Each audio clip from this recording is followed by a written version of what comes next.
the sun on the rise. If you open your eyes, you can change. Make the final decision on all matters before the commission, other than site plans and preliminary subdivision plats. Commission's decision to approve or deny a site plan or preliminary subdivision plat is the final decision by the city unless the applicant appeals to the city council. Please contact the city clerk or community development department staff for details on council hearings. The applicant will be given 10 minutes to present the request. Proponents and then opponents from the public are then allowed to speak in that order, with each speaker allowed a maximum of 5 minutes. The applicant is then allowed 5 minutes for a rebuttal. The hearing will then be closed and the commission will discuss and vote on the issue. All comments are to be germane to the item under consideration, and speakers are to maintain a courteous manner.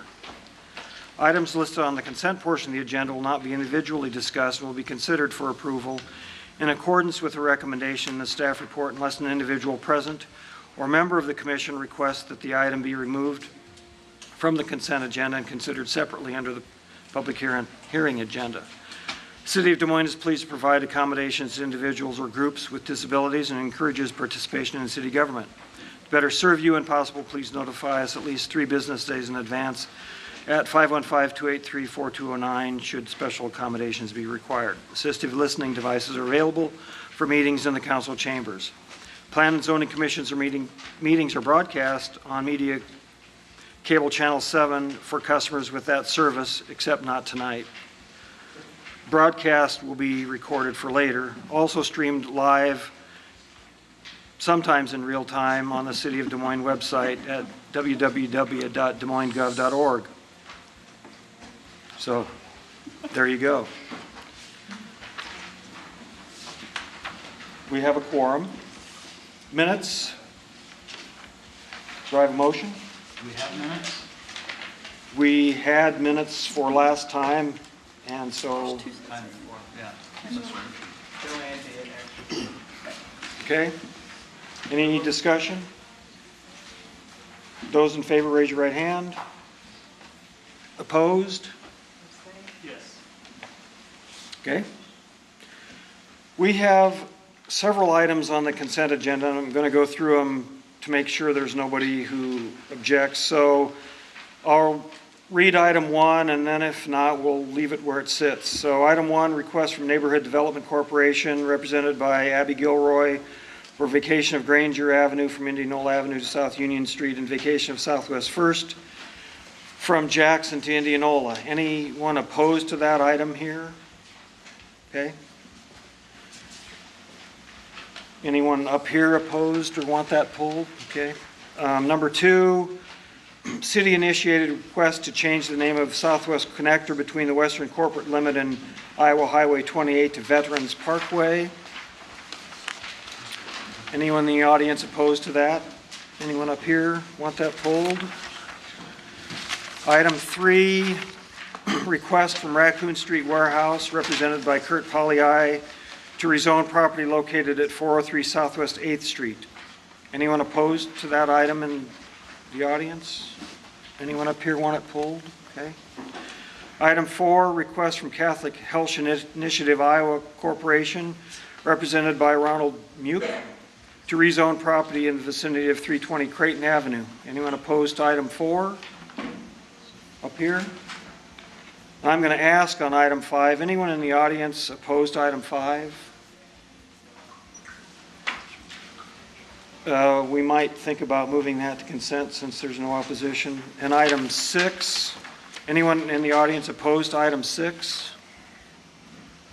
Anyone up here? I'll read, did I read item 5? Item 5 is request from Freedom Financial Bank, represented by Jeff Payne, for the following actions related to rezoning property located at 2125 High. It's vacation of dead-end segment of east-west alley directly adjoining the subject property, and determination of whether the zoning is in conformance with the community character plan. And item 6 is request from Tim Thielen to rezone property located at 1159 24th Street. So first of all, I guess if you're so inclined, request a motion to move 5 and 6 onto the consent. Ted, so moving. Motion. And then we'll take up the consent agenda, which is all of items 1 through 6. So those in favor of, We need to vote on the motion to move 5 and 6. yeah, let's vote on that first. Those in favor, raise your right hand. Opposed? Nobody. And then we'll vote on the entire consent agenda. Items 1 through 6. Everyone in favor of that, raise your right hand. I have to abstain from number 4 with Mercy. Okay? I don't know if that changes things with the number of people we have here, but No, we have 9, so we're all right. Who made the motion to move? I did. Ted, Somewhat late. Okay. we're getting there. So, for everyone who's still keeping track, we're on to item 7. Anyone who's here for any of the previous items, you have been approved.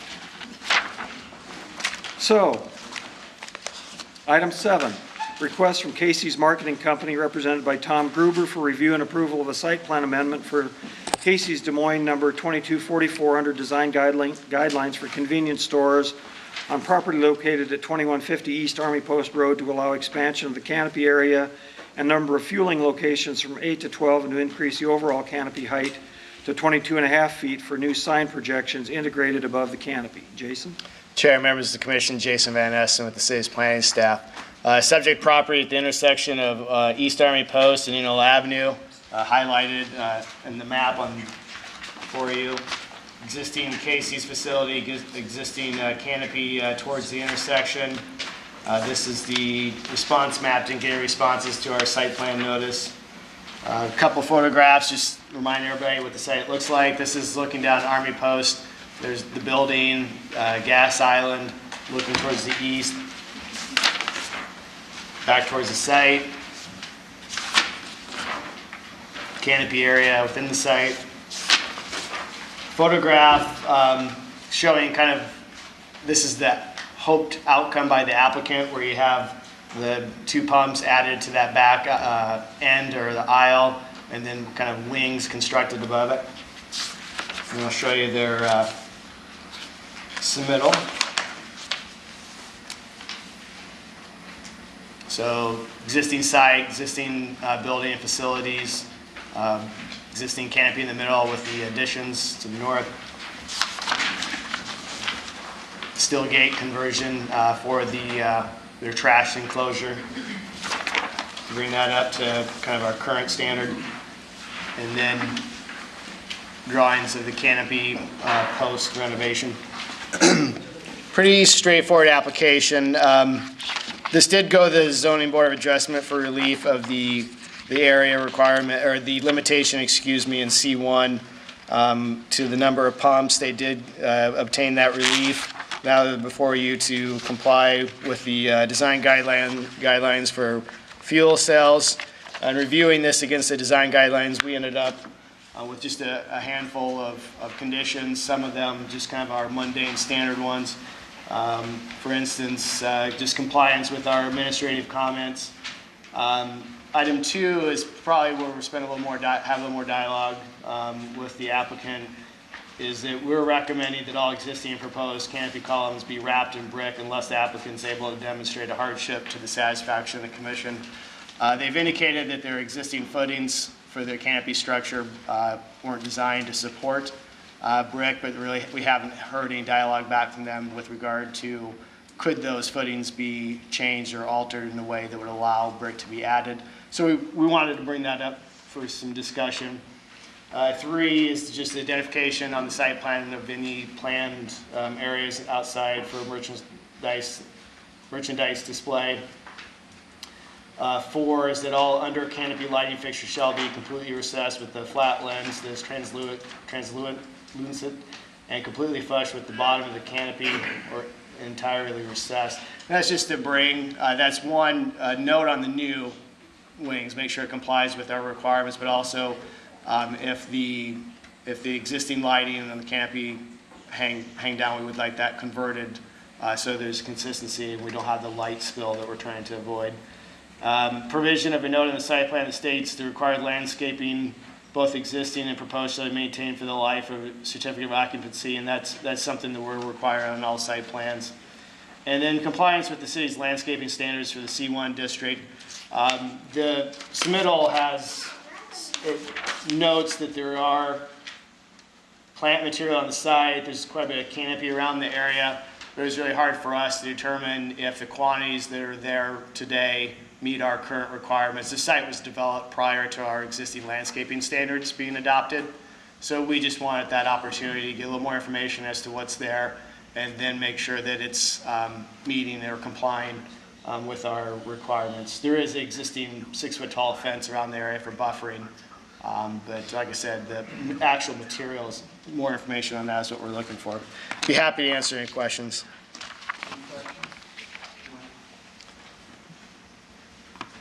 On the canopy, not sure if this is the right time to ask this, but on the canopy, they're wanting an extension up to 22 and a half feet. Is that just to accommodate the logo, or are they going to be Oh, raising the the whole height. thing? Yeah, let me flip.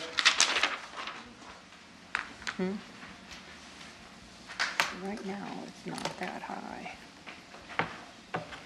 Yeah. It's not wanting to focus very well. But the clearance, we have 16 feet, 6 inches of clearance, and then we have an additional 45 inches. And the bulk of that height is for this new sign. And I'll let the applicant kind of get into the finer details of exact precise measurements. But what I understand is it's that additional height is to allow these signs that are on the end and then on the edges that extend above. Kind of similar circumstance to some come and goes we've seen recently. Mr. Chair, this question's for Mike. Mike, could you refresh our memories on what the new standard is going to be for these canopies? It's not actually on the books yet. And how is this versus the projects that we've seen in the past with the come and goes? I think it's a comparable height to what the Come and Go had proposed for their logo. We've not actually written the change for the site plan regulations, but ultimately, when it's just the logo that's sticking up above that, we've not had an issue with that. It's really up to the commission on what they want to do on the canopy height. It is a guideline, not a fast, hard code requirement, so there is some flexibility on the commission's part if you think that the overall improvements that they're making to the site are sufficient, so. Yep. Any other questions? Yeah, I have a question. Jason, on number 5, the text says the required landscaping, both existing and proposed, shall be maintained for the life of the certificate of occupancy. You've addressed that, and this is the first time I recall seeing that language, and be that as it may, it's excellent language. One of the most visually distracting, disturbing, and just darn right ugly is to go past a business or residential, property, equally so, but particularly a business that's been required to have landscaping for the property, and to see shrubs and other plants that are, if not dead, should be. It's just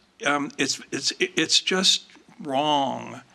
And I applaud and salute this text, and my urging recommendation is that it be used more frequently, in fact, as frequently as possible, to alleviate this problem that we have in terms of a kind of thumbing one's nose at beautification.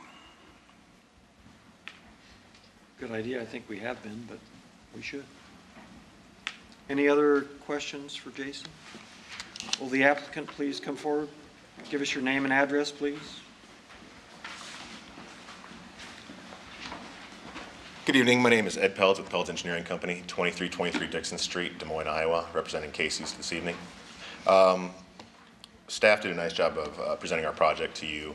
As was alluded, the sign is the only portion of the canopy that would protrude above the requirement. And that is the only question, or the waiver that we're asking for there as far as the canopy. The brick columns, I did provide staff today a letter from a structural engineer I have here stating that the original footings, there's no way of knowing how they were built without tearing up the property, really. So it wouldn't be advisable to put additional weight onto those footings and expect them to hold it. That could collapse the whole thing. So that's really what we're hoping for there, to avoid any, collapse of existing structure and to keep the store open during this addition for the canopy. We also are asking for a waiver along the landscaping to the north side of the property. We're happy to comply with today's standards along the street, but along the north, as you can see in these photos, there actually is an 8-foot fence. There's a 2-foot addition that was put onto that fence. And in these photos, maybe you can see that there's quite a bit of tree canopy between the neighboring residential property and Casey's itself. There were some evergreens planted back there in the past, and they didn't survive because of the tree canopy and the shade that canopy provides, so there's just not enough sunlight for those to grow right behind the store. In this area here, there's actually, in that open space, there is a septic field, so we can't really plant a lot of trees in that area either. Other than that, the recessed lighting, the photo that staff showed you earlier shows the expansion that was done here at another Metro site. I don't know how much that would actually entail. I might need additional information on that, but I think they would require more lights if they were to convert all those to recessed lighting, just to provide sufficient lighting for the gas pump area. Other than that, I'm happy to answer any questions for you. So are you requesting we not ask that, or you don't know? I am requesting that you don't. So you want a waiver for number 4 also? Yes, please.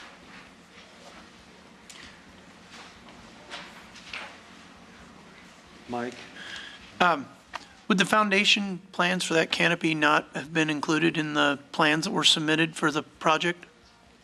Back originally when it was built, probably, but I do not have copies of them. I'm not sure if staff has copies of those. I think you got rid of your paper copies, is what Ryan said Okay, I don't recently. know.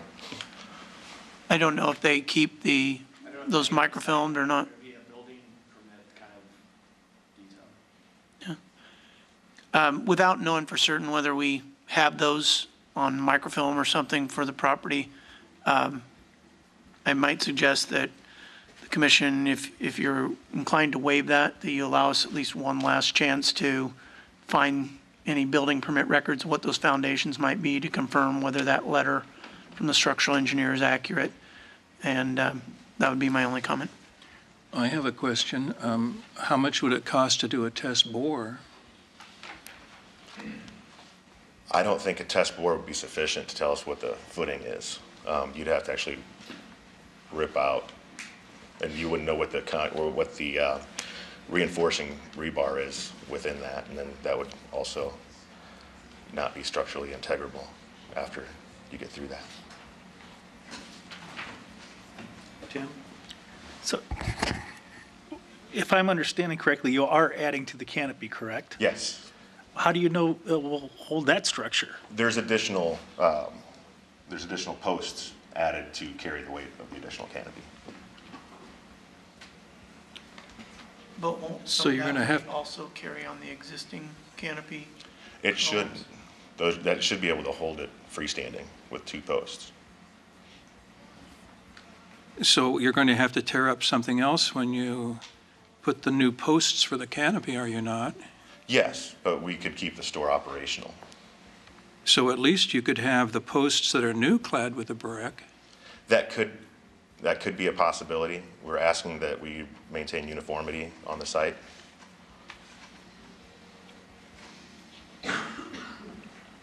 Tim? I've just got to ask one other question about the About the landscaping, what reason did you want it waved behind the store? I understand the septic part, and I understand the evergreens. I thought they grew without direct sunlight, but I could be wrong. But the other portion, that there's a fence there? Well, there's an existing 8-foot fence. Right. For screening, and there's also a lot of existing trees between any residential home, and there's a large tree canopy that's existing currently. On the property next to you? Kind of a mix, yes. Right along the property line.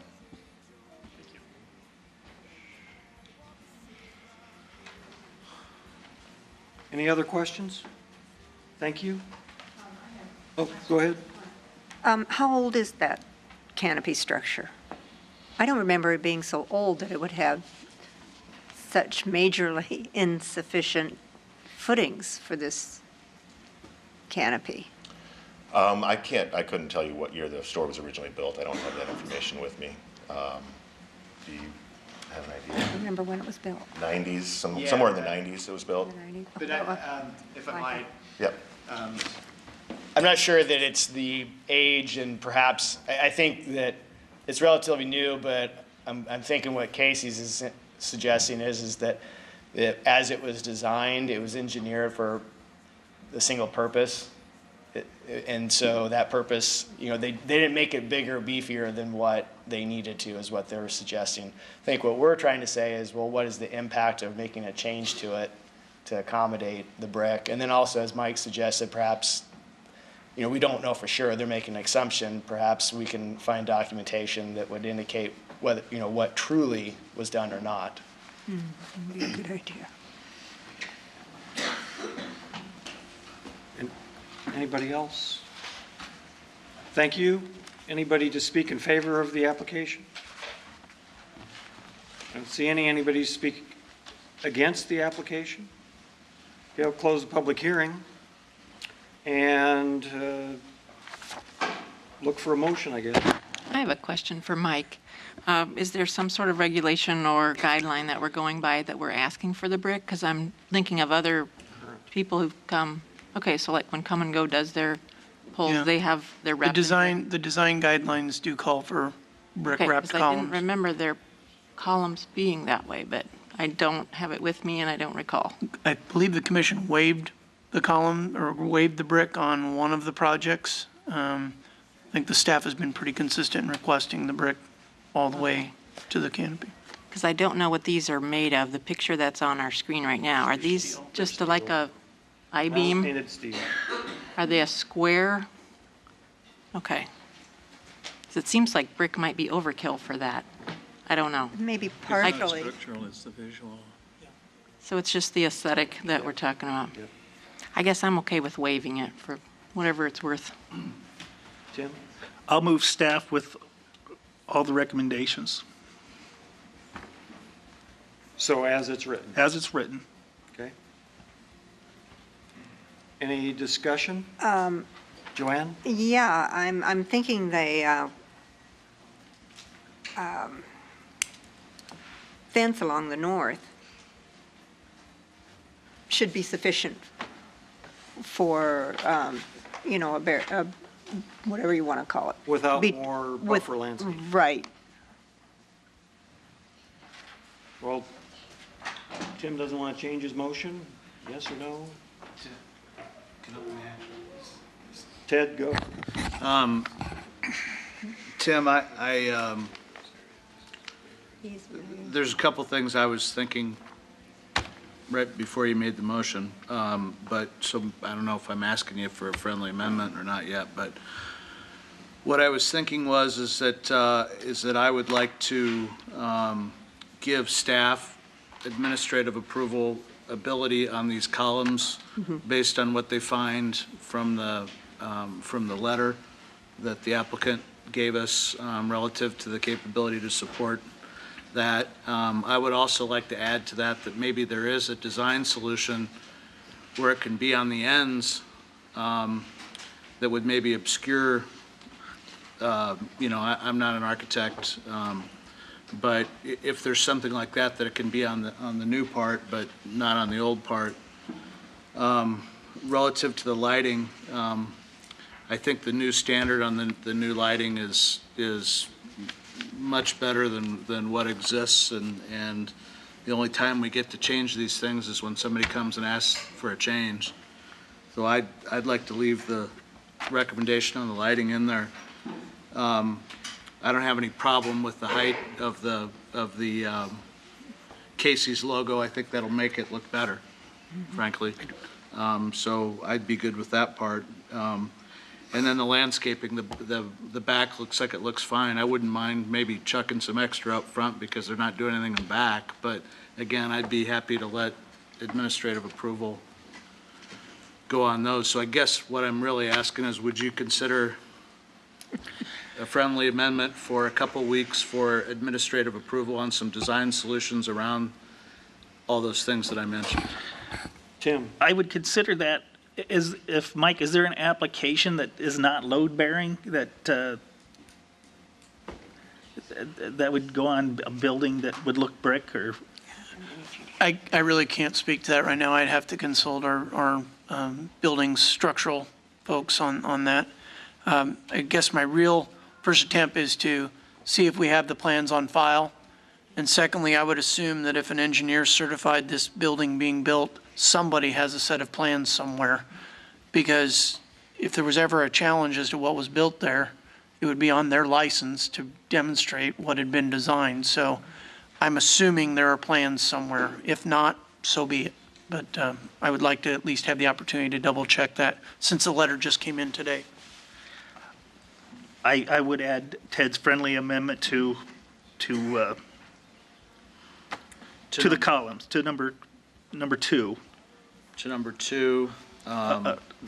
Number, 4, we're okay with, the staff's okay So with. 2, we're going to let staff pursue it a little bit, Correct. Yep.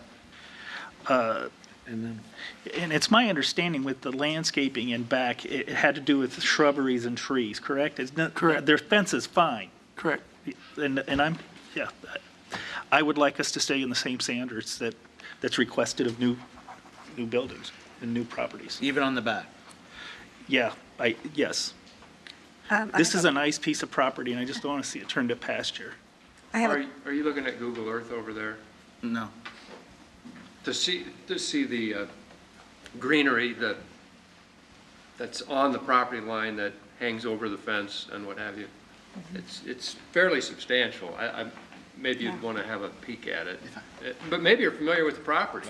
Jim, I don't know. Thank you, Chair. No, I would like to interject and just point one thing out that we did put in the staff report and remind everybody. The landscaping standards do allow substitution of plant material where you have challenges to address, whether it's existing tree canopy or it's space constraints or other challenges to growth patterns. So there is an opportunity that we can continue to work with the applicant and find an alternative solution if there is issues with, growth challenges to evergreens, those sorts of stuff. So it wasn't our intent to flat out say it had to be absolutely evergreen tree every so many feet. It's just to stick within the parameters of the design guidelines for landscaping.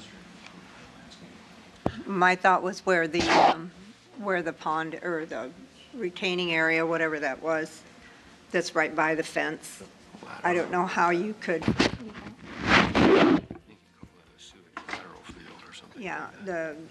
was it a drainage field or something? A septic field? You can't plant much on those things. Aside. And I don't know exactly how much that would take, out of the plan. May I speak again? I'm sorry. If nothing else, maybe we could ask for a waiver along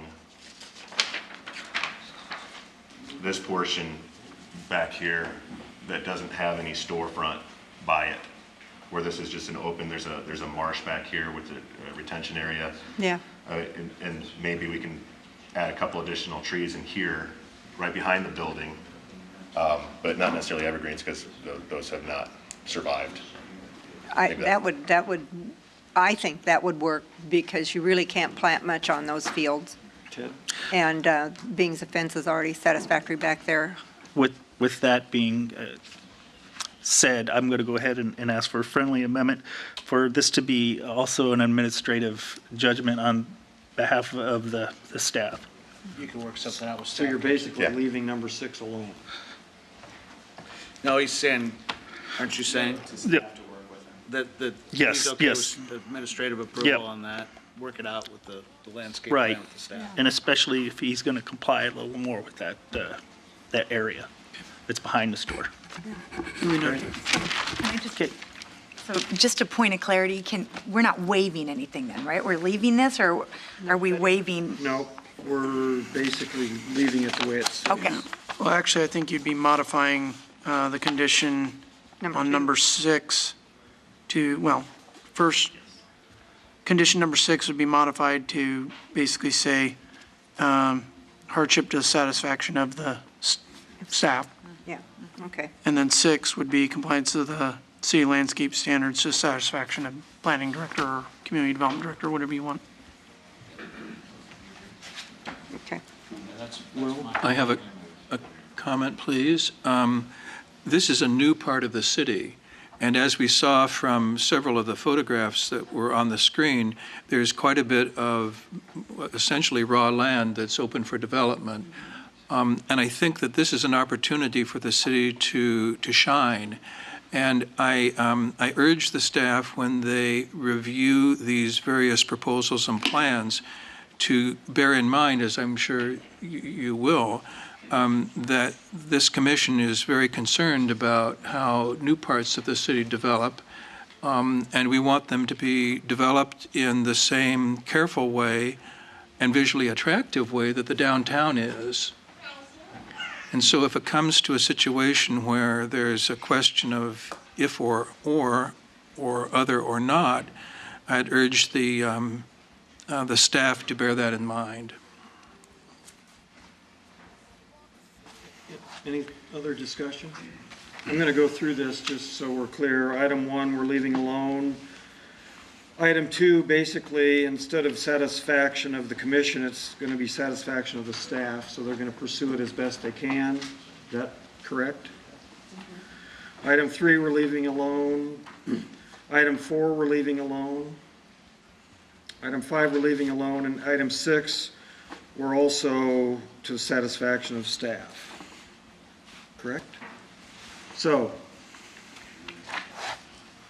we can vote on it. So, all those in favor of the motion, raise your right hand. Opposed? Nobody. Item 7 is approved with conditions. On to item number 8. Item number 8 is a request from Quick Trip Corporation, represented by Matt Brooks, for the following actions regarding property located in the vicinity of 2945 East University Avenue.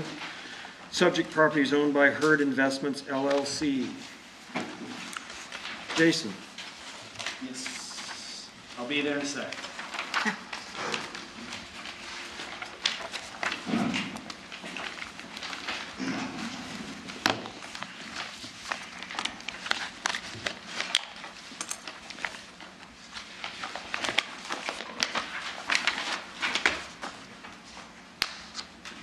Chair, members of the commission, Jason Van Essen with the planning staff. We have two things going on here. We have the rezoning process. The map before you shows the part of the property, the existing QT facility, the property they have purchased. It's been cleared, and I have some photographs. And so this is the area that's proposed to be rezoned. They're also asking that we go ahead and look at their site plan. Obviously, any motion to approve is subject to the zoning coming in place. But there's an opportunity to kind of streamline the process, have everything, all our dialogue at one time. So zoning, site plan, like I said, I do have the aerial. Site plan encompasses that entire area. I will pass around the response cards that we got back to the rezoning notice. So there's the response map. Photograph of this site looking towards the south and towards the east. Along University Avenue, kind of the same area. This is looking back towards the store from the property that's been purchased and cleared, part of the rezoning, and be incorporated into the site proposal.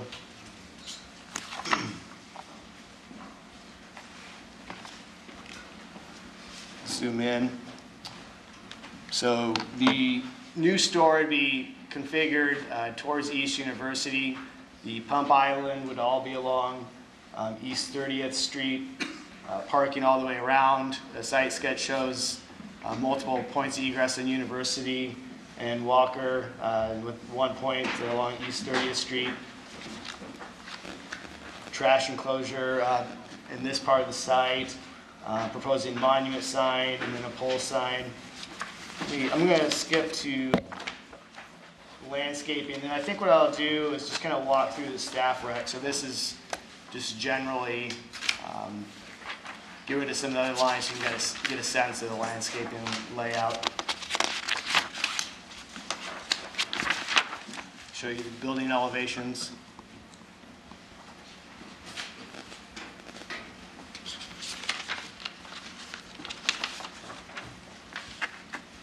And then canopy structure.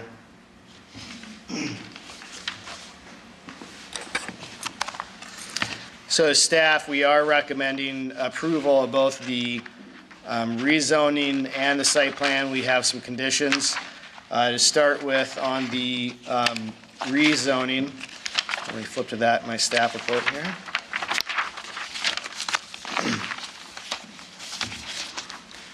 So we recommend approval of rezoning the portion of the property that's currently undeveloped to C2, subject to the prohibition of the following uses.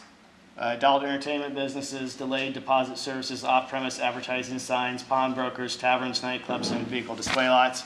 This is standard language that we apply to rezonings C2 in sensitive areas.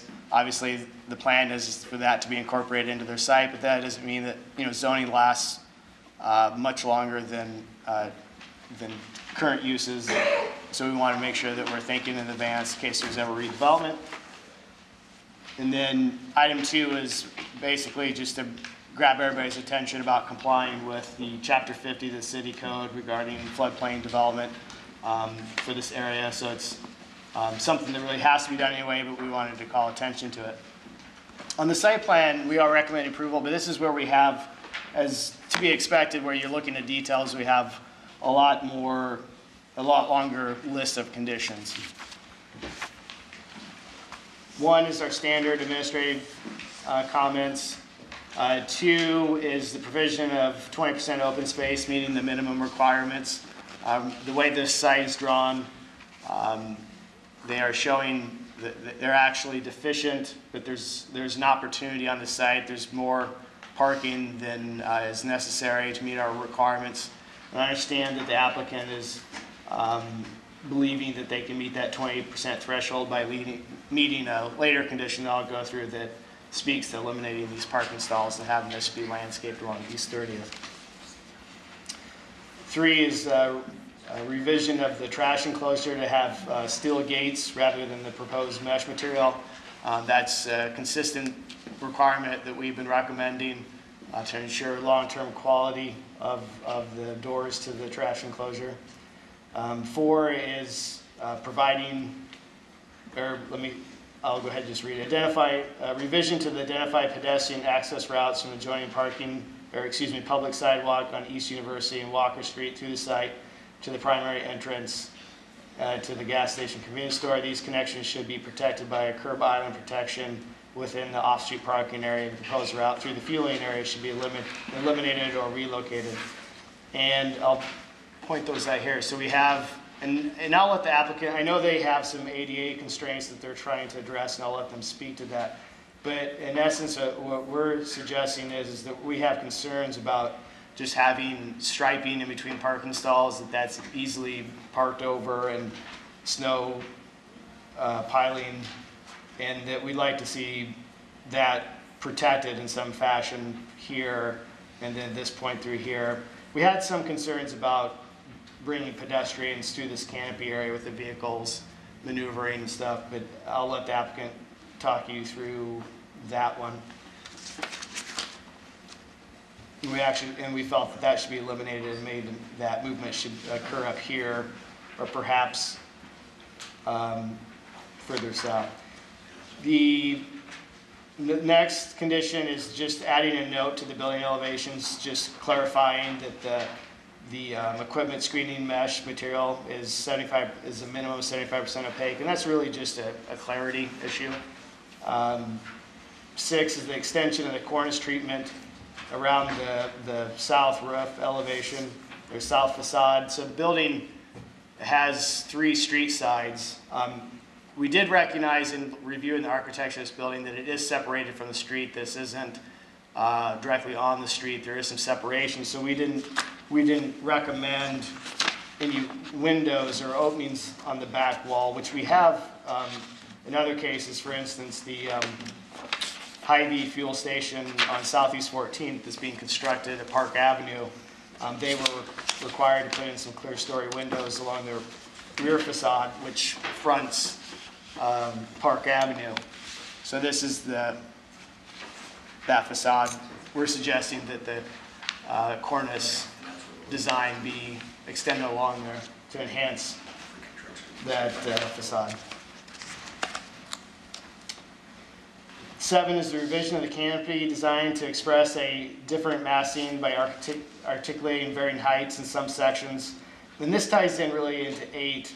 And I'll go ahead and read that and then flip to the drawings. But demonstration that the canopy generally conforms to the intent of the 18-foot maximum height design guideline, with the understanding that there is variation based on finished grade, but that no portion of the canopy shall be greater than 23 feet above grade. So they had issues because of the change of grade on site that they had a hard time consistently having 18 feet. What I would like to add in there is that we believe that breaking up the canopy is more important than ensuring that all of it is 18 feet. And so we would support, if you adopt the recommendation as it's written, they could break this up and actually have some components of it that are taller. That would allow them some flexibility. The number 9 is the revision of the transfer cabinet from setback. I'll just go ahead. The transfer cabinet as drawn is in here in the front yard setback along Walker. This needs to be moved back. I understand that the feedback we've got from the applicant is they intend to put it back, move it over in here, and that would address that. So that's kind of a minor condition. Condition 10 is the provision of signature landscape feature for the site and the removal of the off-street parking along East 30th Street. In our design guidelines for fuel cells, it talks about convenience stores, fuel cells that are located on a corner, having kind of doing something to frame that corner. And this is a case where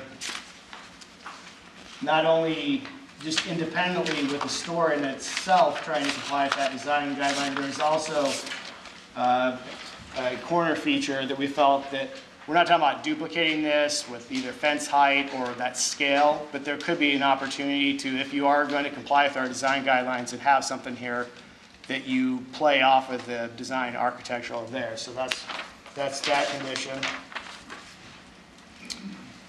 And then 11 addresses the signs. As I noted earlier, we have a monument sign and then a pole sign proposed.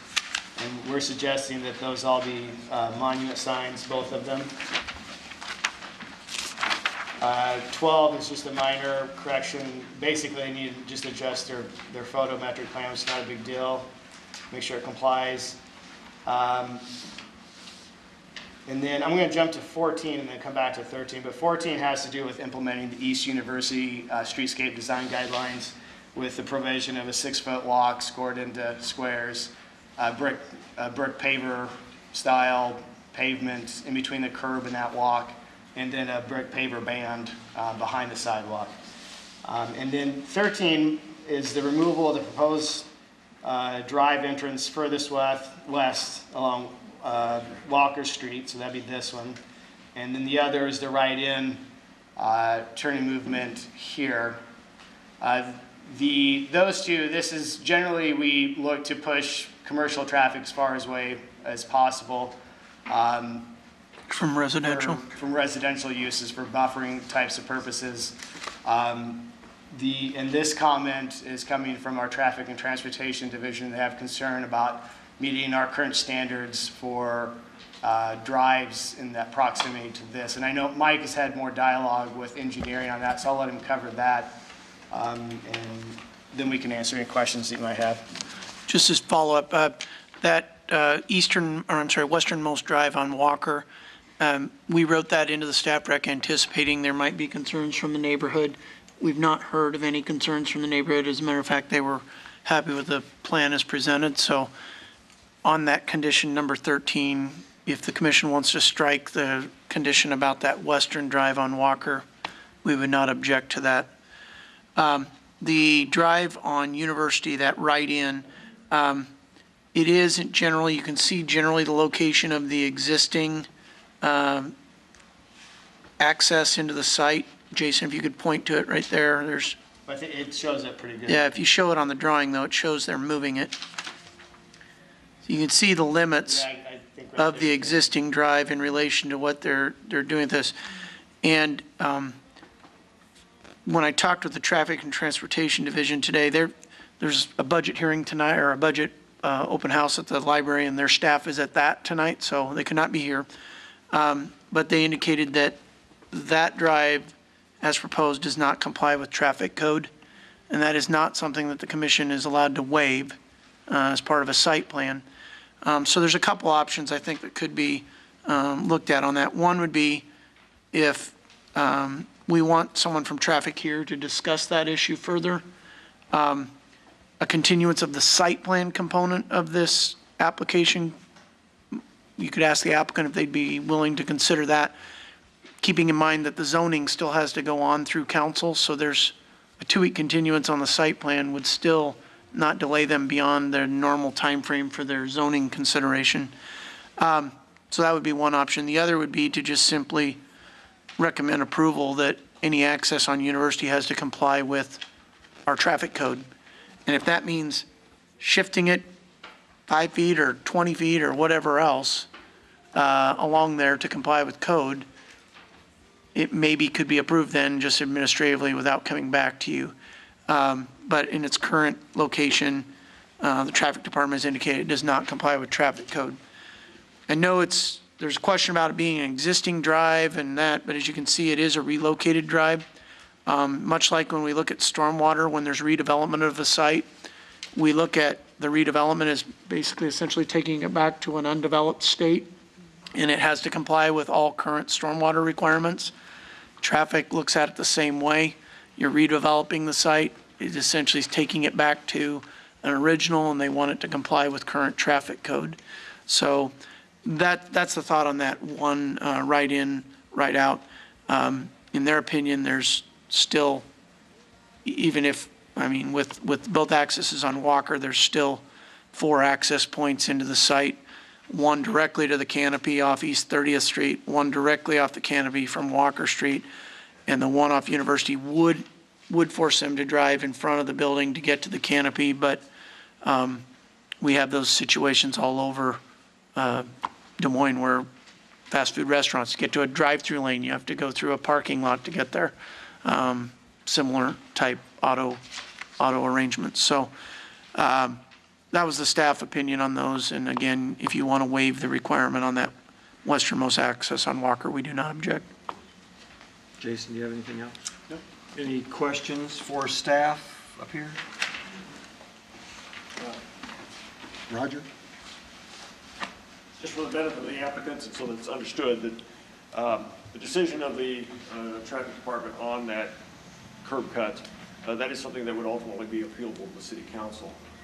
So if this board were to permit it, and I'm not recommending that you permit it or deny it, but I'm just saying that if the decision of the traffic engineer after looking at this further is still to deny it, I would encourage the applicant, just for everybody's minimizing work and effort, to get your appeal in so that that could be considered by the city council at the same time they're considering the zoning. Okay, thank you. Without anything else, would the applicant please come forward?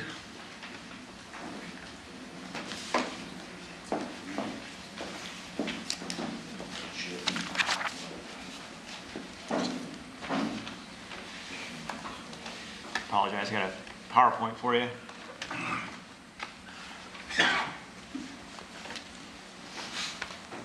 Name and address, Larry. Yeah, one more. Sorry. It's a little easier.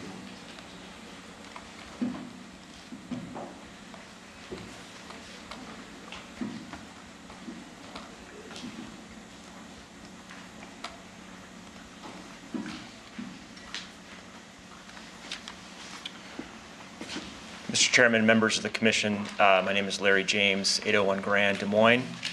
I'm here tonight representing Quick Trip. With me, Quick Trip Corporation. With me tonight is Matt Brooks with Quick Trip. Quick Trip leases the site from the owner. Representatives of the owner are here tonight, Richard Hurd and Richie Hurd, if you have questions for the owner as well.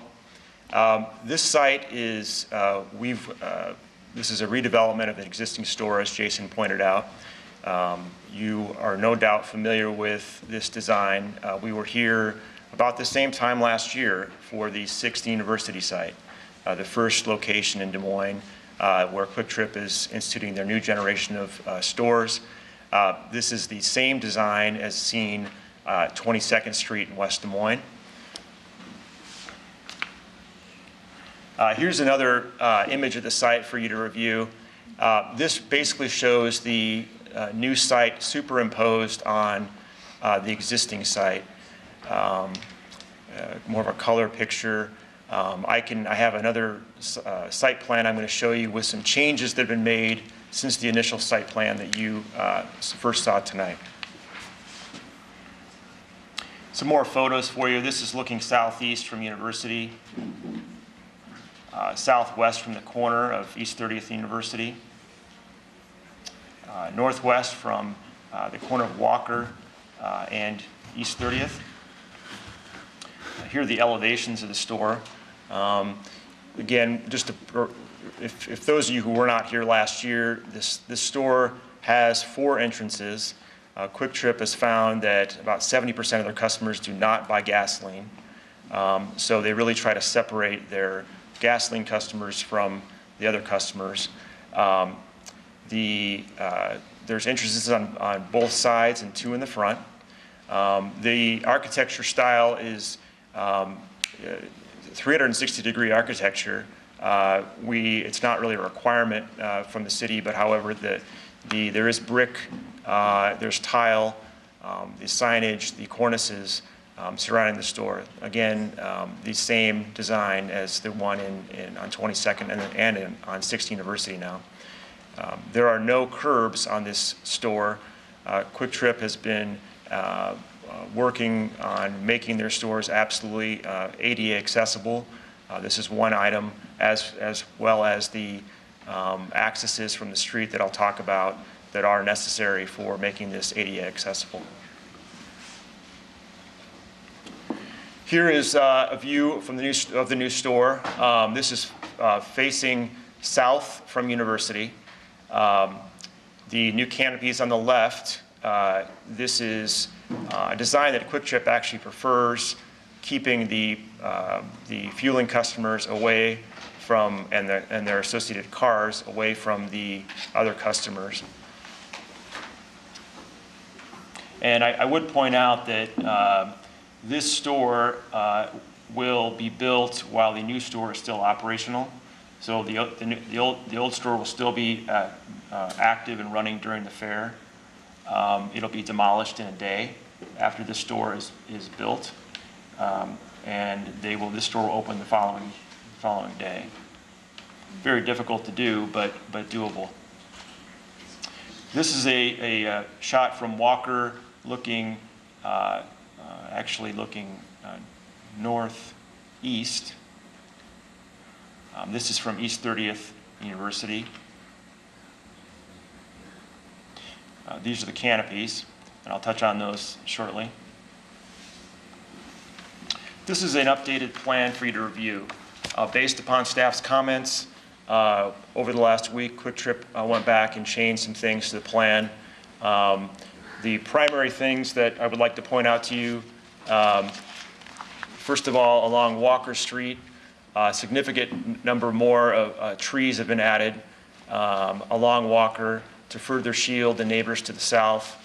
The additional trees and landscaping has been added to East 30th. The parking stalls that were along East 30th have been removed completely. The green space has been expanded. This site meets the 20% requirement for green space. The 2 stalls along Walker have been removed as well. The transformer has been pulled back beyond the 25-foot setback, so that is that meets code, as well as additional plantings along the western side of the property. And with that, I would like to, before we get into questions, unless you have any at this time, I would like to go through the response to staff's recommendations. May answer the majority of your questions. First off, Quick Trip has no problem whatsoever with parts A, B, and C. The restrictions on the C2 uses, there's absolutely no issue with that. Getting to D, which is the site plan review, and I guess at this time I would, in response to Mr. Brown's and Jason's point, I would like to proceed with the site plan review at this time, with hopefully answering as many questions as I can. No issue with number 1 or number 2. Again, we were meeting 20% open space. We removed 7 parking spaces in total. Number 3, the refuse collection. This is what the steel gates have been an issue. We're using this material on 22nd and on 6th. We're proposing the same mesh material. If you recall last year, Quick Trip has staff that all they do is fix things. So they would be able to fix any issue with the mesh gates within a day. And they're very adamant about keeping their stores up. On 4, the biggest issue with 4 and the pedestrian routes comes down to ADA. The site grade, and I go back to the site plan. You see on the site there is a access from University, access from 30th, and access from Walker. All 3 of those are really, at least the front, the East 30th and the University are conditioned upon ADA requirements and grade. There's not a lot of places that we can move those and still be compliant with grade changes. The aisle access to the back, the sidewalk connection behind the store is now connecting at the drive aisle, which was one of the staff requests, so we did move that. Again, number 5 is fine. Number 6, rather than the roof parapets, Quick Trip has added the additional trees and landscaping in the back, additional green space. Again, the store is attractive from the back. It's not, the front of the store, but it is all brick, and it's not going to be unattractive. So we'd ask that that we not have to comply with number 6, and with the understanding that additional landscaping has been added.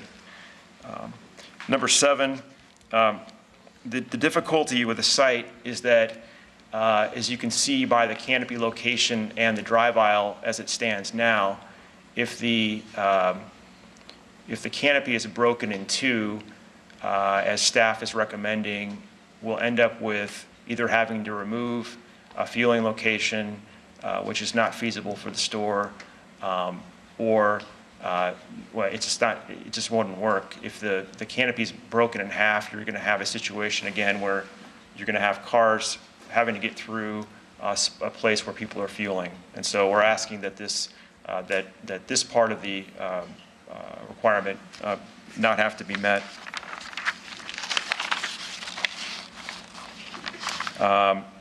8 and 9, there's no issue. 10, and I noted before, in lieu of the wrought iron fence and brick columns, Quick Trip has added additional landscaping to the initial plan. We're asking that be acceptable to this commission. 11, Quick Trip does have, as you know, it is an existing store. There is an existing pole sign on the site and an existing monument sign. The monument is, new monument is going to be still on 30th. Quick Trip is asking that the, as C2 zoning allows, the pole sign, that this store be allowed to keep a pole sign along University. You know, really, we're not asking for anything that's not already there, nor is something that is not in character with the street. The one thing I will point out about this is what one of the ways that the city hasn't been able to get developers to put in monument signs is due to tax abatement. Quick Trip does not accept tax abatement. This store will be fully taxable from day one. So the significant investments being put into the store, they will not have a 5-year tax abatement, unlike many of the stores that have come before you that have met that request from staff. So 14, again, there's really no issue with that. 13 really is the sticking point, and I think we can talk about that. You know, Quick Trip its position is that these drives are essential for circulation on the site,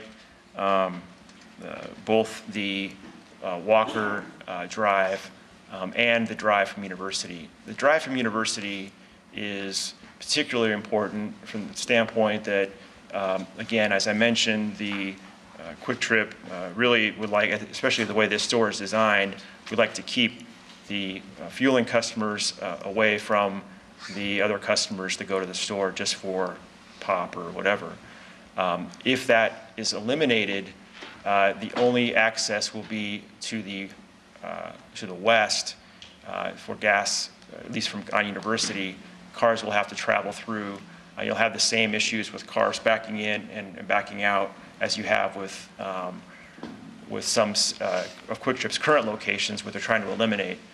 In answer to staff's concerns about the traffic issue closer to East 30th, they've created a right-in only entrance. Now, I will note that, and I'll defer to the commission on this, I would ask that the commission allow Quick Trip to work with traffic engineering staff on this entrance. There could be additional turning radius things that Quick Trip's engineers could look at that would make it next to impossible for cars to leave that site and take a right onto University. I think that would be something that would be doable, would still meet traffic concerns about cars leaving the site at that intersection. Again, I understand what the city tries to address these as new plans come forward. I think Quick Trip has tried to answer those concerns by with this right-in only entrance. And so with that, I will defer to the commission and be happy to answer any questions you might have. Questions? Anybody? Yeah. Ted? Larry, could you just say the number of each of these again that you would like to be different? Yes, sir. In these conditions? So, number 3, number 4, number 6, number 7, number 10, number 11, number 13.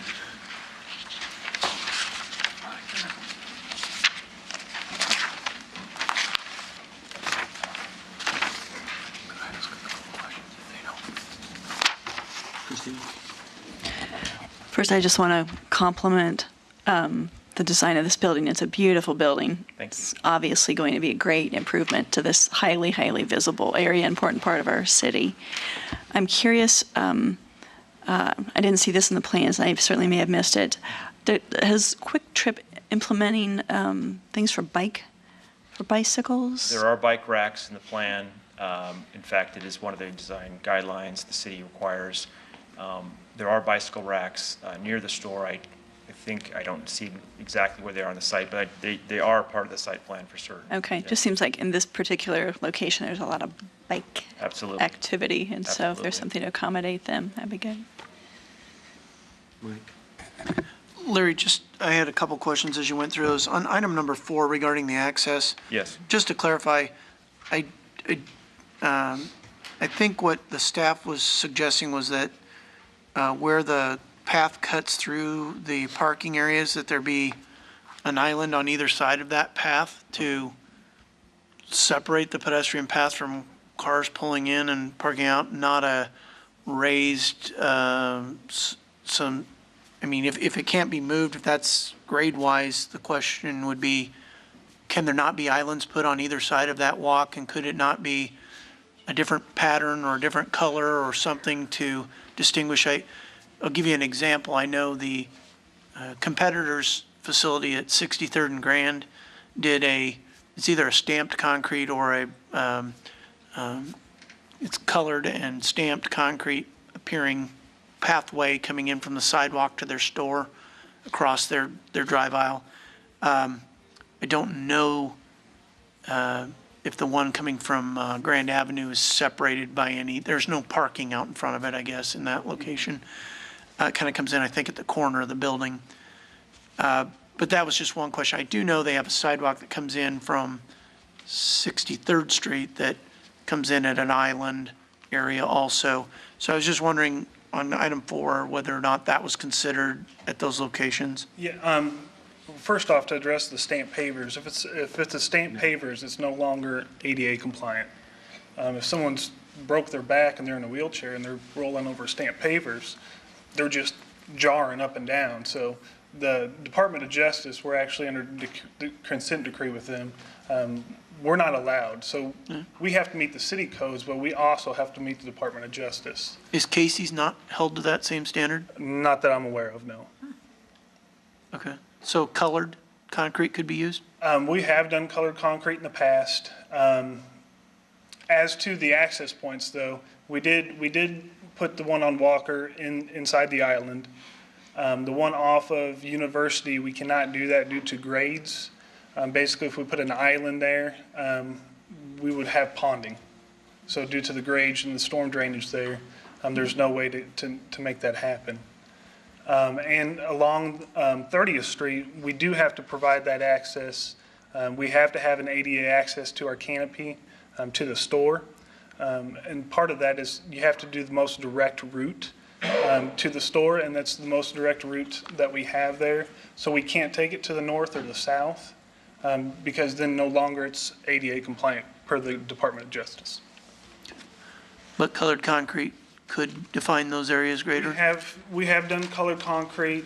We would prefer, of course, you can't stamp it because that wouldn't meet. You can't score it. We've done colored concrete. We've striped it. We've painted it, as we have shown here. The store off of further down University on the west side, it does have the painted ADA routes there as well. So we've done both, so we're open to it. And then I had one other question on the canopy. Again, not to hold you to a competitor's design, but the 63rd and Grand C-Store has a canopy with the pumps in the same configuration as what you're showing here, and it's actually, the middle section is higher. It uses the same number of columns in the same location as if it were a straight single canopy. It just has two of the middle columns extend up above and have a higher canopy over the middle section.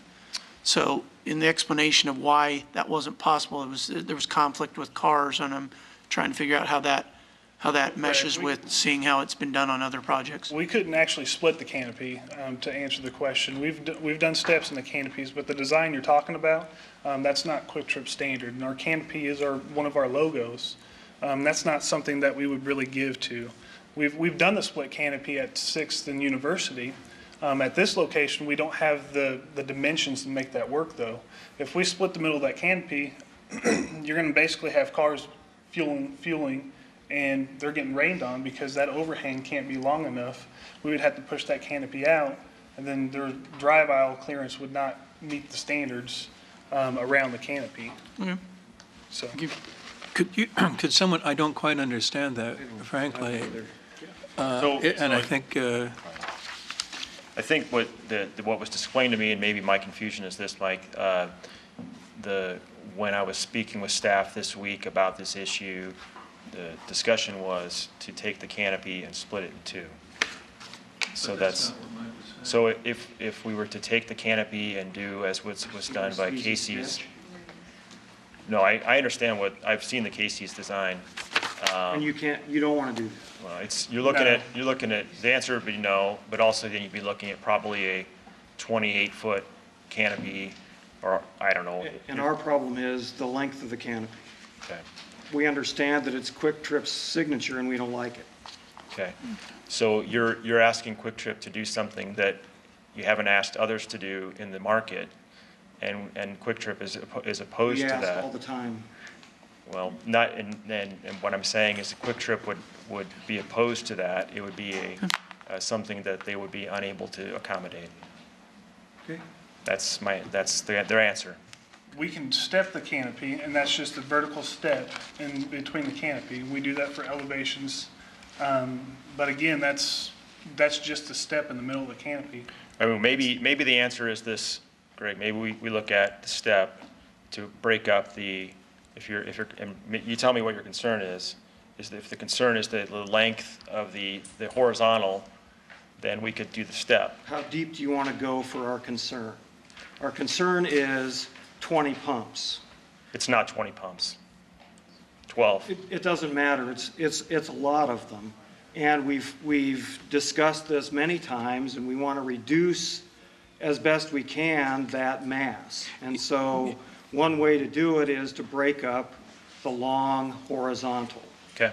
We understand what you want. We just want something. Unlike some locations that have been approved in the recent past by the commission and by council, this is still fewer pumps than you've seen before you in the last several months. I understand your concern. What I'm trying to get across is that one alternative to what has been suggested by the representative from Quick Trip is that we could do a stepped design, and that would be something they could accommodate as a middle ground to try to break up the massing of the vertical. All right, thank you. I'd mention echo what Greg has said about breaking up the massing, but I'd also like to add that this is a key intersection in the city of Des Moines, and thousands and thousands and thousands of people see this every year. I'm sure that Quick Trip recognizes that fact, and I also think that Quick Trip is a good company and wants to put, the most positive foot forward for the way that the corporation looks to the public, and considering the fact that this is a very special location, I think it's due for a real special consideration. And I understand the commission's concern. I really do. I think that there's, I don't want to minimize that but what I'm saying is that if you look at the overall design of the site, this meets design guidelines that the city has set forth, and to a large extent, it exceeds them. The design of the store itself is very much more visually interesting than other stores in the marketplace. The pumps before you meet the design guidelines. The canopy meets the design guidelines, much more so than the canopy that was before the commission this evening that was approved. So again, this is not a store that Quick Trip invests millions of dollars in these locations. They want them to be top-notch, and this is a store that will be top-notch.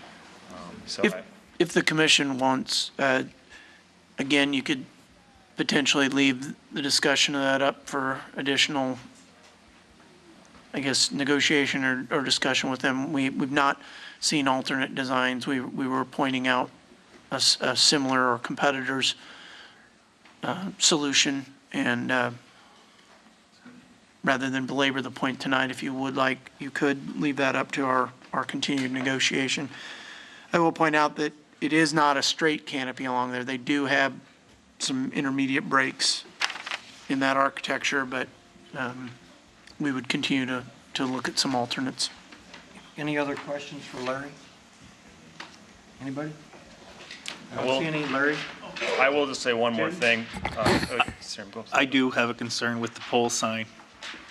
I mean, that's a huge standard with this commission, and we're trying so hard to change the pole signs. And I think it's a great company too. I love doing business at your stores, but I think this is just another step forward and cleaning up that, lack of a better word, clutter. There you go. And I will Thank say you. for Saying it that, nicely. and I get the concern. I know it's an issue in the city. I live in Des Moines. I understand.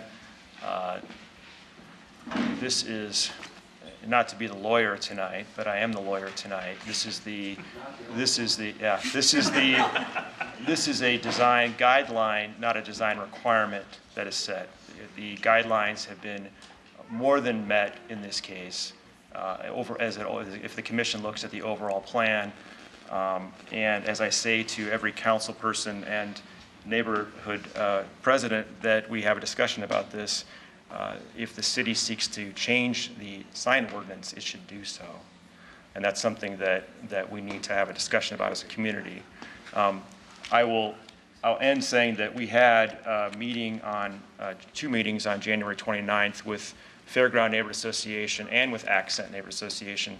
Both were unanimously in support of this project as written. Further, we sent out cards to all the individuals that received comment cards and notifications with my office number on there. I received no telephone calls from anyone. And I'm more than happy to speak with folks that have concerns, but I didn't receive any phone calls. So thank you very much. Thank you.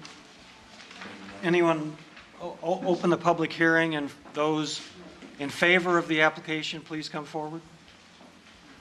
Seeing none, those opposed to the application, please come forward. Sir? My name's Tom Whitehead, live at 2920 Walker. Get in front of the microphone, please. And I'm not sure how to do this one way or another. We have concerns with Quick Trip becoming corporate or changing the zoning. The last time it was come up for zoning, they wanted to put a driveway in onto Walker. Now, all we have is speeders. It's like their private driveway. They don't care. Trash is all the way down the street. And here's one. Did he hand you those? I got one too. I also went around to the neighbors, and nobody is in favor of it. How do you do that? These are all signatures from the neighbors. If you put it here, the camera above picks it up. Oh, there you go. Oh, let me switch it up. Kathy, can you switch off the computer to the Should we document receive camera? and file these? And when you get the chance, I will need your name and address just for the public record. Sure, no We can wait- problem. We can wait till then. I'm sure you'll hear from me more than just tonight. Probably from the lawyers. And how do we do this? Get it up here? Would you like to? I don't even know what I want to do. I know I don't want to I don't want to intrude on this, but I need, that is all the neighbors from the neighborhood saying they do not want it to be zoned. So we should receive and And we also have other concerns about water runoff. They have, when they put it in. Can I interrupt you? Sure, go right ahead. Can I move to receive and file this petition and this comment card that I don't think was in the mail? Didn't make it. And now, Mr. Chairman, will you tell me what you'd like me to do with them? pass them around, and then we'll get them to Kathy. Okay. Like the concerns of the, where's it at? If you look at this, this is the sign that's up on Walker. When they did this, they don't even care, you can't even see to get out on the 30th. There's just other stuff. They tore down 3 houses, 3 garages, and they're ready to do it right now. They tore down buckeye trees, ripped them out of the 100-year-old trees. They didn't even care about them. They weren't even in their plot to it. It would have been right alongside the fence line. They didn't even care. What do you do? How do you stop them? Can't stop them. They just keep coming. And once we rezone it, there is nothing we can do about the sound, the crap that's going to go on there, everything that's going on. They don't care. They don't care. We do. This is my neighborhood. I've been here 28 years. I don't know. How do you stop it? Are you guys going to vote on it tonight? There's a lot of people on that. What's it say? It has to have 20% just to get a filing? What do we do? Who's speaking for the people? Me? For my neighborhood? Am I the only one? Says you guys have a parking lot right beside yours. Quick Trip take you right over. So we've asked to be bought out. They don't care. Here's mine right here. I'm at 2920. That is the second one. Right there, right? Yeah, the second lot from the, on Walker, on the north side of the road right beside it. The other one is a rental house, so they didn't care. But there was 4 or 5 people that do own houses down the street that have signed that petition saying they do not want it. We have problems when they put the first one in. They cut a groundwater runoff tube underneath when they put all the culverts on the north side in the parking lot. I got water into my basement, I had to put a sump pump in. The lady next to us, porters that were there forever, they ended up having to, it was just trash. They just trashed the whole basement. They haven't done anything with it, and then they died. And it's still like that. When Walker was built to begin with, the land ran all the water down towards Quick Trip. Yes, they have a containment field down there, but they raise the containment field up, the entrance to it, so it sets all on our lands. They don't care. They don't care about any of it. So Tom, if I can ask you, you're opposed to the rezoning itself? The rezoning and the entrance onto 30th or onto Walker. There's been nothing but a drag strip since they did it. Nothing but a drag strip. Even a policeman run down through there, speeding. They set a Quick Trip and they speed right down through. So if we don't approve the rezoning, the Quick Trip's still going to be there? Correct. I have no problem with it. You know how loud it gets during fair and all the noise and all the hassles and all the cops that show up there because all the stuff is centralized? Now it's going to be 60 feet from my drive when they redo it. 60 feet. Right there. That's 60 feet.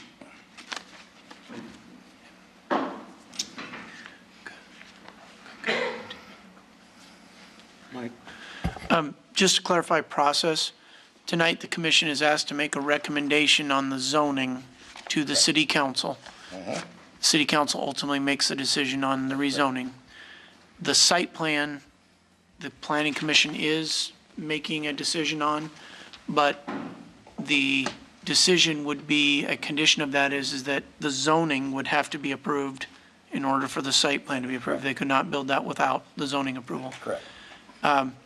So there would be a hearing by the council on the zoning regarding this matter. And the petition that was submitted and the card, we would review that petition for property owner signatures within 250 feet of the subject property being rezoned.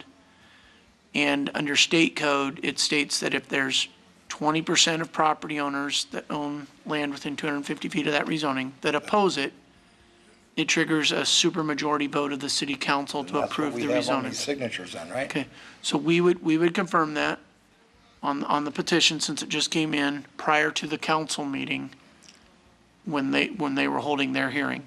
And those cards that come in can come in up until the council hearing. So we received an additional card tonight. There may be additional cards that come in the mail between now and council.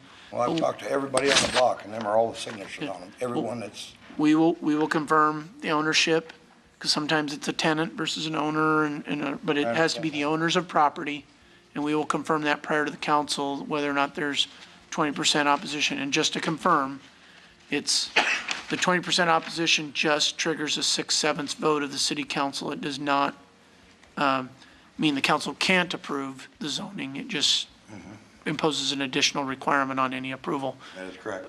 So right now, 20% of anyone around 250 feet, we have 1, 2, 3, 4, 5 homeowners in 1, 2, 3, 4, 5, 6, 7, 8, 9, 10, 11, 12, 13. 5 and 13 within 200 feet. I don't want to interrupt that you, piece of paper. but I just have, Jason, show us a map. The cards have already come out for this rezoning as far as the commission is concerned. Is that not true? For the rezoning, we mailed cards Rezoning. Show us. On the east side. So, so how many cards does this involve? Like 15? Received back 2 cards, and then, I just gave you one. right, but when this map was prepared earlier, we had 2 cards in the record. But everybody within this red line is who received notice. The one thing I want to clarify, there's a double line, because actually the state, we notify everybody within 250 feet, but the majority, supermajority requirement actually by state code is 200 feet. So this inner circle is actually the area, the landmass that would be utilized to calculate the 20% opposition based off of the state code requirements.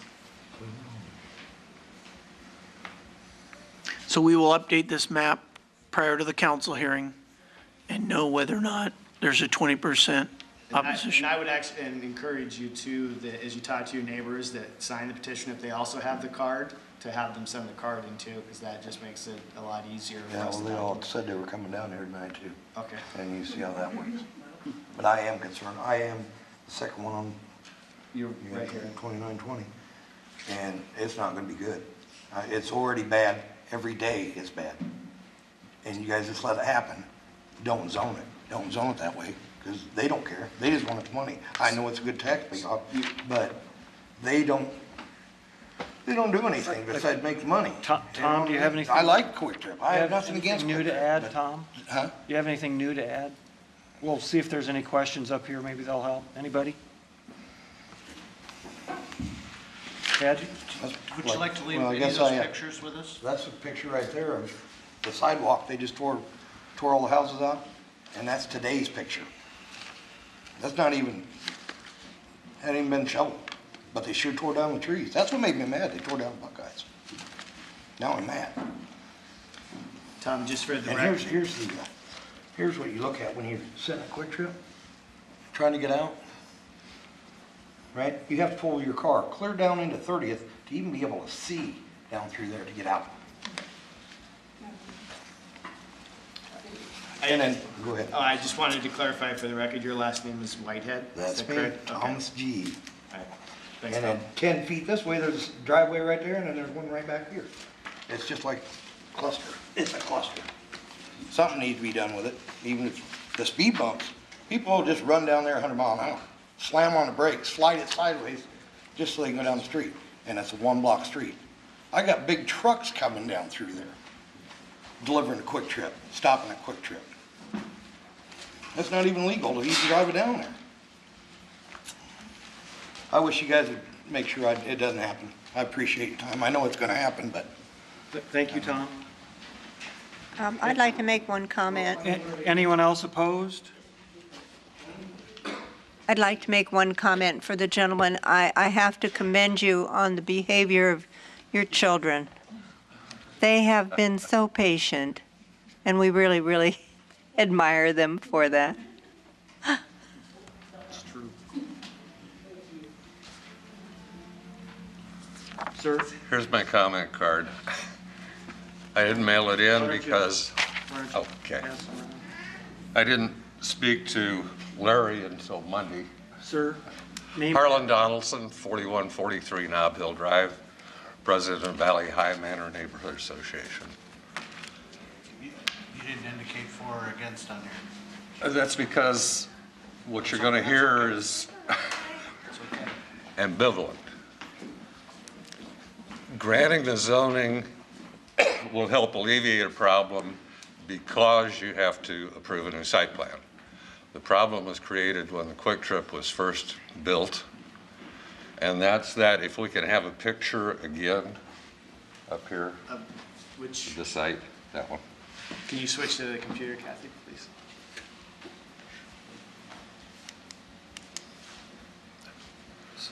It's the easternmost entrance, exit from the Quick Trip lot off of University. Our neighborhood starts right across the street at the fairgrounds. We're south of University, north of Dean Avenue. There are only two ways into our neighborhood from the west, Dean, University. The problem with this entrance exit is not Quick Trip's problem. It's the bozos that pull out of that lot, block the turn lane, trying to get into a through eastbound lane. Or the worst bozos that block the eastbound lanes, trying to get into the left turn lane to go north on 30th.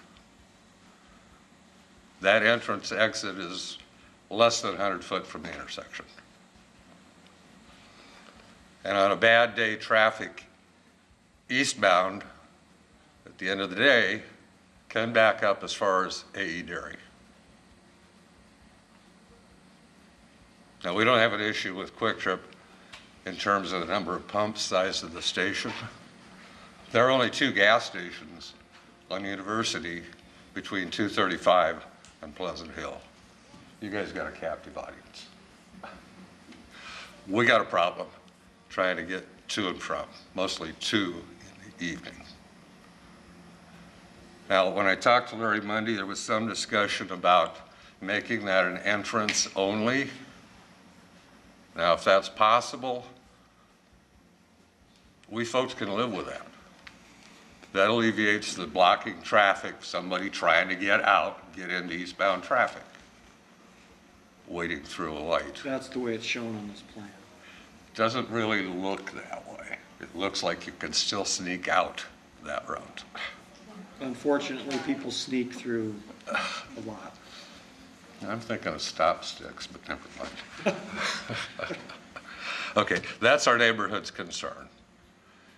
The fact that you're going to grant a new permit gives you a chance to fix a problem that's there.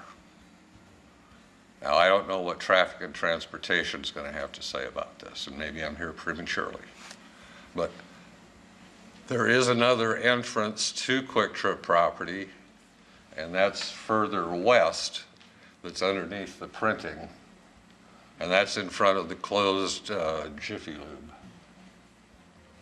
So there is 1, 2, 3 actual entrances on University to Quick Trip. Now, granted, 2 of those are going to go through your parking lot. But those are also exits on the University. And a smart thinking person at rush hour is not going to try to, a smart person thinking is not going to try to get out closest to the intersection. They're going to back up west to where they have a decent chance to blend into traffic. So our concern is fix that one problem. And we're part of Quick Trip. Anything else? Any questions? Don't see any, thank you. Okay. Anyone else here opposed? Okay, I'll close the public hearing. Looking for a motion? Joanne? I can sure understand the gentleman's problem, because even on times when, they're not busy, that's a nasty corner going in all 4 directions. So I really do want to see something happen there as far as traffic control or traffic guidance, might be a better word.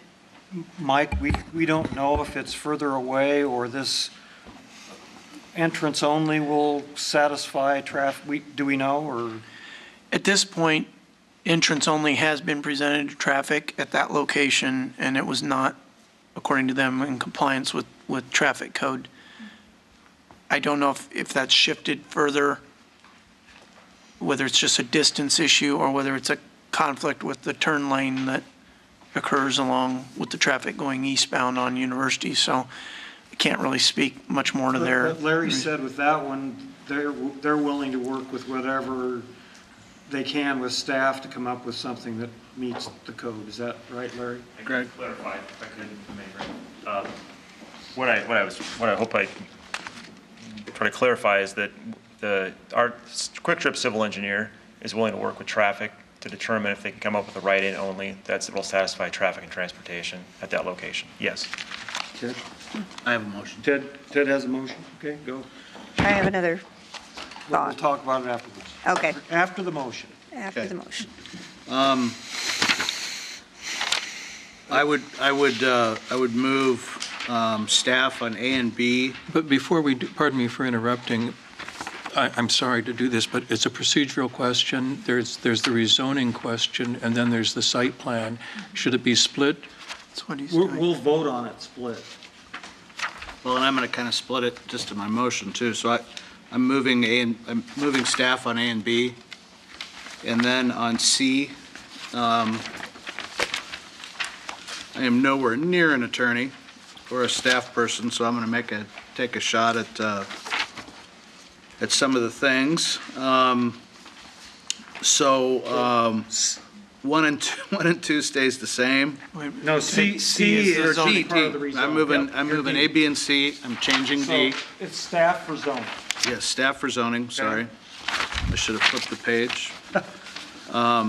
And make some modifications on D here. No change to 1, no change to 2. I'd like to eliminate 3. They gave us a great explanation of the material they use on 6th Avenue, and we were good with it then. I'm good with it now.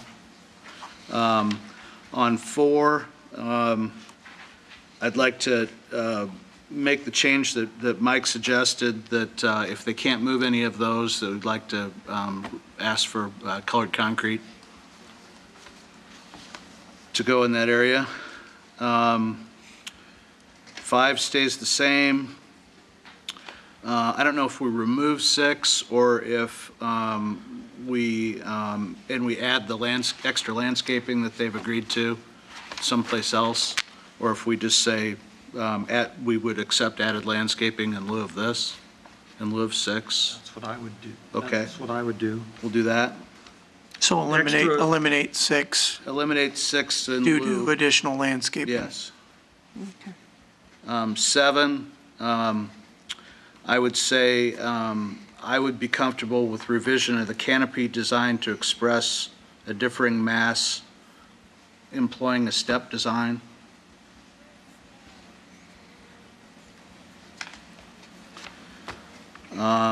Eight, Ted, will you say that again, please? revision of the canopy design to express a differing mass by employing a stepped design.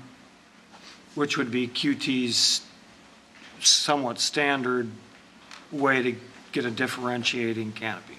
Yes? Okay. 8 stays the same. 9 stays the same.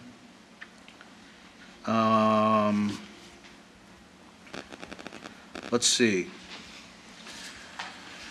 10. They were using additional landscaping in lieu of doing that. Right, Larry? Okay, so I guess I would suggest just strike 10 and use additional landscaping. Subject to staff approval.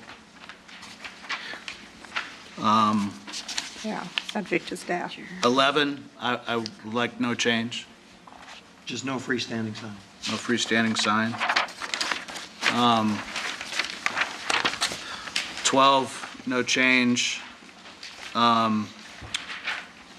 13, I would like to remove the removal of the Walker Street West entrance. So in other words, leave the Walker Street entrance in the west on the plan, and then have them work with traffic to come up with an acceptable solution on the right-in on the east section of University.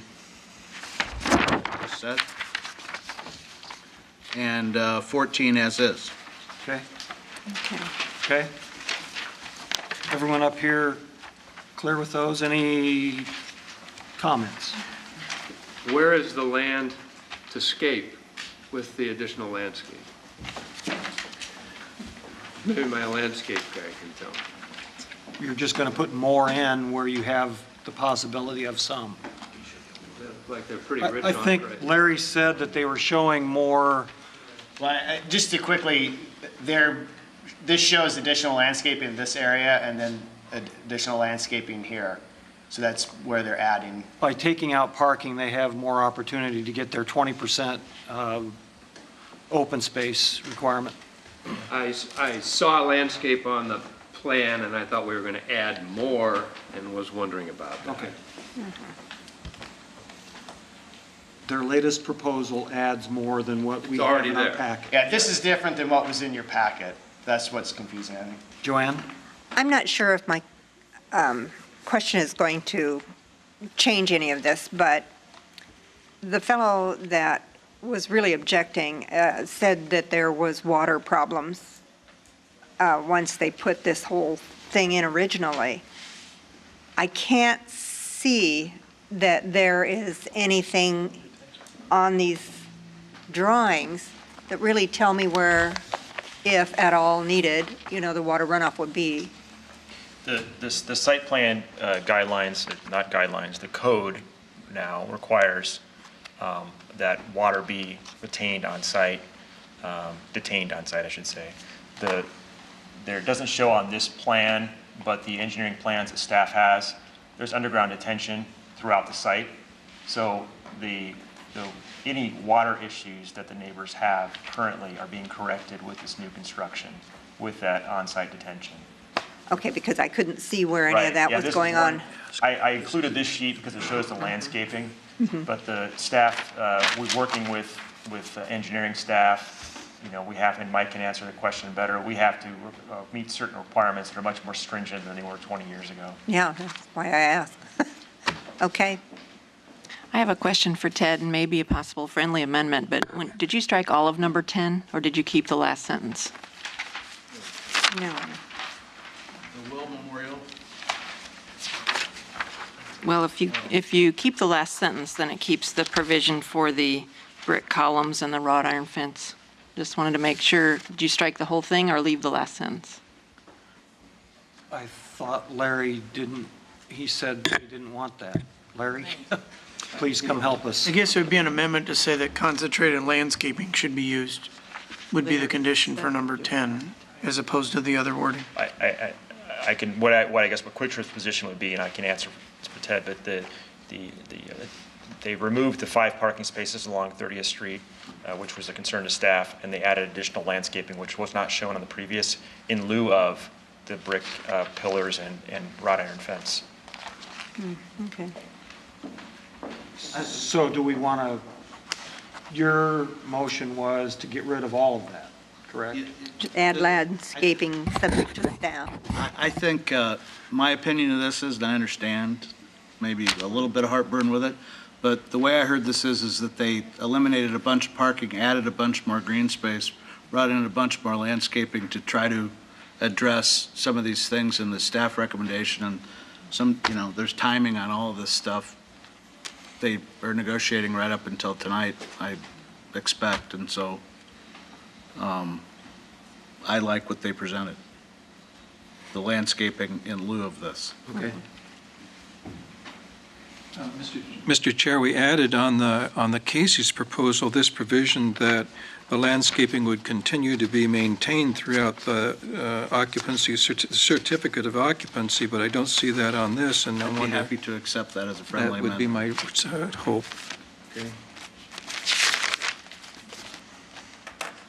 Okay. Any other discussion? Okay, we'll vote on, first we're going to vote, I think we're going to vote on, let's see here. A, B, and C? A and B, A separately and then B and C. Isn't that how we usually do rezonings? So the first one is determination as to whether the proposed zoning amendment is in conformance with the Des Moines 2020 Community Character Plan. Those in favor, raise your right hand. Opposed? Nobody. And B and C, B is amend the Des Moines 2020 Community Character Plan to revise the existing future land designation from low-density residential to commercial auto-oriented community commercial. And C, rezone property located at 2930, 2934, and 2936 Walker Street from R160 one-family low-density residential district to C2 general retail and highway-oriented commercial district to allow redevelopment and expansion of the existing gas station convenience store. All those in favor of those B and C, raise your right hand. Opposed? Nobody. Okay, so that takes care of the zoning portion.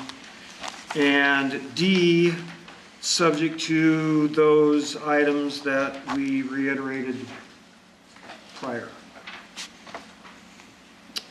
Those in favor of the site plan, raise your right hand. Opposed? Nobody. So, item 8 is done. Just again to confirm, the council will hold a hearing on the rezoning. I think the gentleman left, but anybody else that's interested in that, the council has to set the date of public hearing, which would occur, I guess, check with the Community Development Department for the schedule of the zoning hearing. Okay, next item we have on our agenda is the election of officers, so I'm going to turn it over to Will, I believe, who's the representative of that committee. Thank you, Mr. Chair. Mr. Acting Chair, the nominating committee co-chairs appointed by the chair of the committee were myself and C.J. Stevens. And the chair asked at 2 separate commission meetings for other commissioners to volunteer if they wished. One other person volunteered, and that was Ted Irving. Thank you, Ted, for doing that. The nominating committee had 2 tasks in addition to coming up with a slate. One, a question was raised about term limits and what term limits might or what term limits might not mean. There was some unclarity among the committee what the story was. And Mike Ludwig suggested that we ask an opinion of the legal department along this line. I think all of you have received a letter that has come down from the legal department. Thanks to Roger Brown for sort of coordinating this for us. And if there are any questions about the legal department's finding, I think Roger could answer your questions now or better than anybody else, so I'll give you the chance to ask him those questions if you have them. Apparently nobody has them. Good.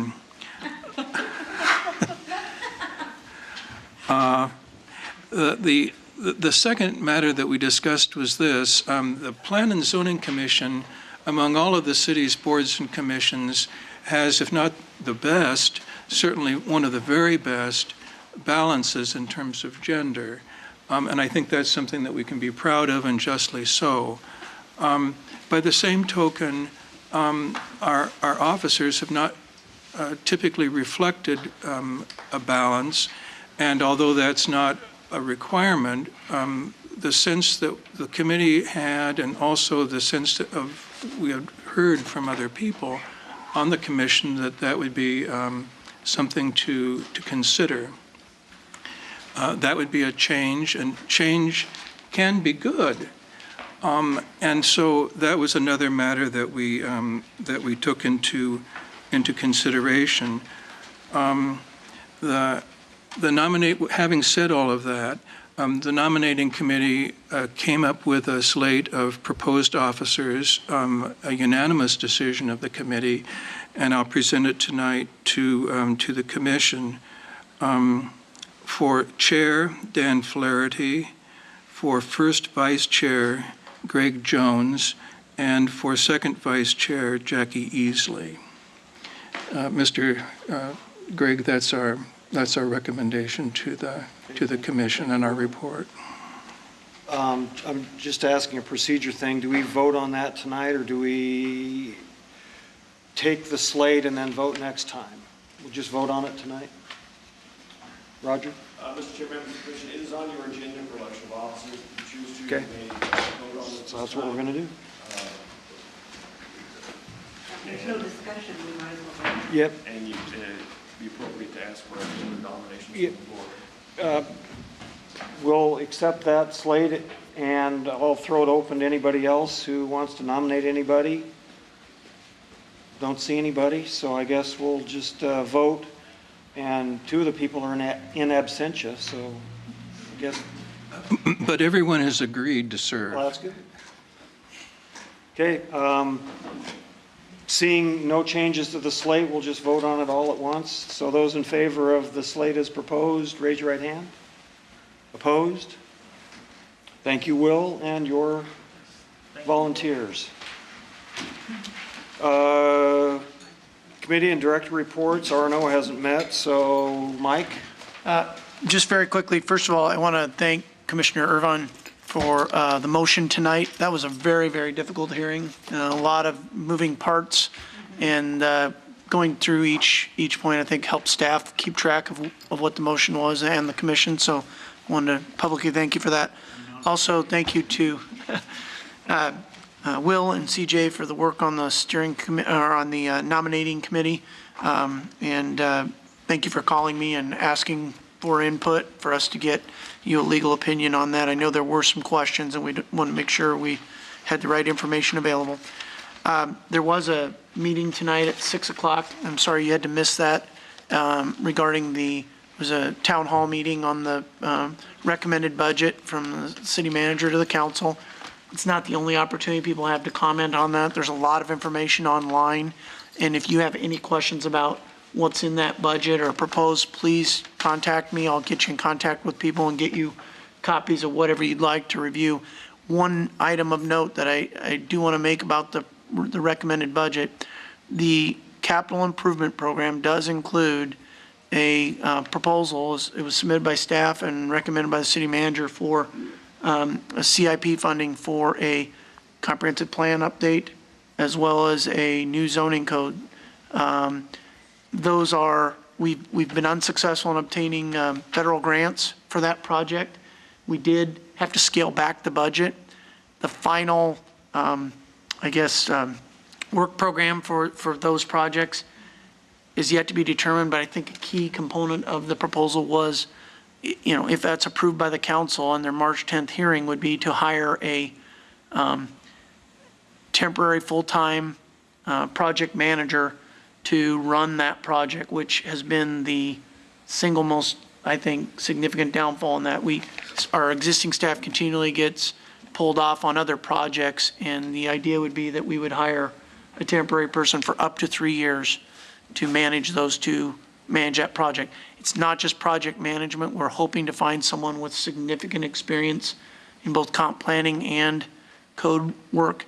But the thought was that it also had some money allocated for consulting assistance on the project. But the thought was that, one, by hopefully hiring somebody with significant experience, we may be able to save some money on the consulting side.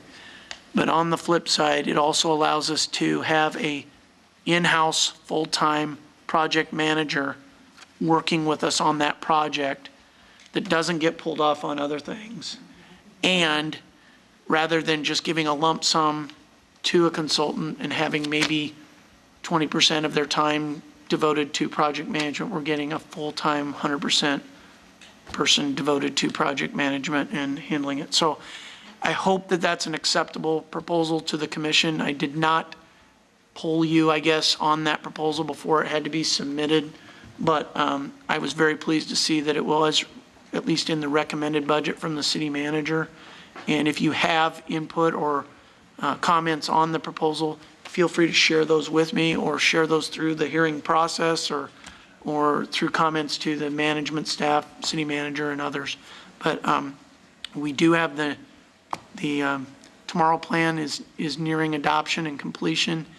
The next logical step is to go right into implementing locally into updating our 2020 plan. It had great community character elements to it, but it's time to tie affordable housing, locations, public transit, nodal development, sustainability, all of these things that have come up since 2000 when the last comp plan was updated. Now is a prime time to do that, and I'm really happy to see that that's in the recommended budget. I hope it stays there. And then follow up with the zoning code, which has been a major request, this commission and the council, but we have not been able to do it. I fully intend to utilize the past work that's been done on the code to its fullest extent, but we will have to go back and right size that code that we worked on before to our current and future staffing abilities within the division. There's a lot of change in our staffing, full-time staffing, permanent staffing, since that draft was originally done. We had significant cuts right after that draft came out, and some of the things were in there just, we may not be able to staff or enforce long-term. So there will have to be some right sizing, but I do not want to start all over with that. There was a lot of great work that was done on that initial draft, and I really think that this proposal as submitted will move us forward and will get this project done. So just wanted to give you that update, and if you have any questions on it, feel free to give me a call. And that means we probably didn't get our raise. Pardon? So thank you very much. I will jump in and say something. I've been on this commission 11 years, and I started, because of my interest in planning and landscape architecture, I volunteered to go to R&O and be a member of that committee when Bruce chaired, and we were working, the reason I went was we were working on the new zoning code 10 or 11 years ago. And as staff has reduced, and we need staff. I'm excited to hear this. I think it is the right approach. I'm really glad to hear that there's a staff member that will be tasked with making sure that it happens.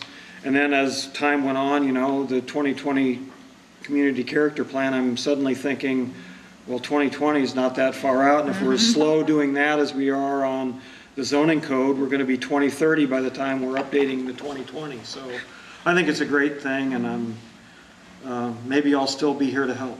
We fully look for all of your input and help on this, and the key will be to not allow creep into additional things with this person. I mean, they are going to be full-time, but we need to protect. That's going to be hard to do. It is going to be hard. It always is hard, but we're going to have to hold on dearly to that to make sure that this project gets done. Thank you. Anything else? We're done.